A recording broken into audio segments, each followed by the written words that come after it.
I mean, people coming from all over the planet, from all these different backgrounds, all these different stories, and coming and uniting in the like common elements of humanity, such as movement, the universal language of movement and dance and rhythm and song and art and being in nature and community and all these different elements that you don't need to speak the same language to experience. You don't need to have the same background, the same story. You can really, these are universal aspects of humanity, and I think that's so beautiful. And at the same time, it really celebrates diversity. This work is so valuable for bridging the gap between understanding people from other parts of the world, because our bodies are the same.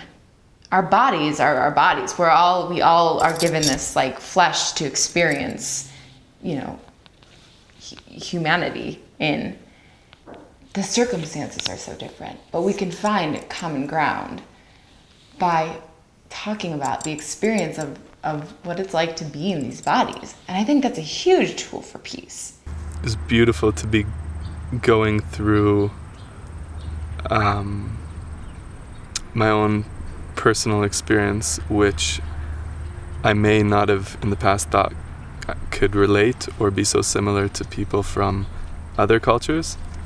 But seeing how similar it was, it's like, boom, really brought a lot of walls down in a way. Like living all my life in Palestine, just realizing that the conflict is just us, and we want the whole world to, like, the eyes of the world to be like on us and focused on us. But like meeting people from South Africa and from Sudan and from other places has really opened my eyes that conflict is happening everywhere in the world.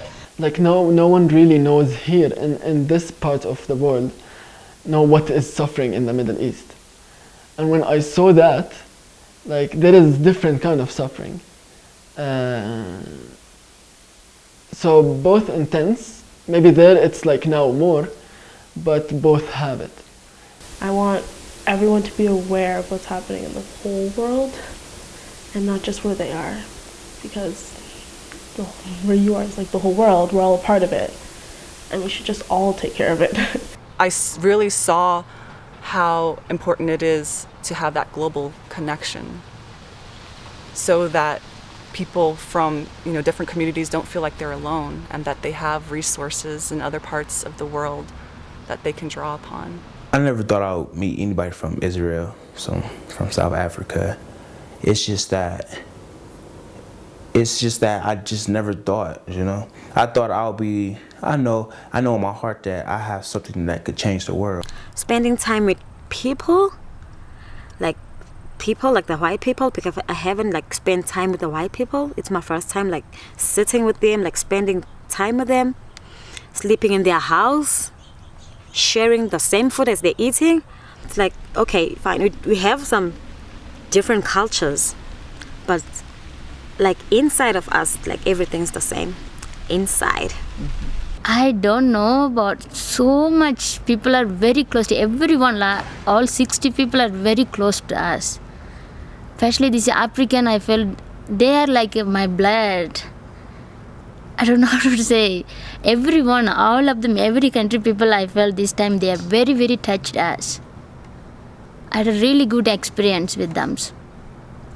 The moment you begin to go through such an intense process with someone from a completely different cultural background, your worldview has opened and your scope on the planet stays more alive than, you know, your tunnel vision of who you are. So that aspect of this community is something that I actually value very, very much. And it's something that, you know, what the community holds and what the community does for you, because you may not always be going through your own process, but if you witness somebody in their own process, you can actually, if you take the time to learn from what they're going through.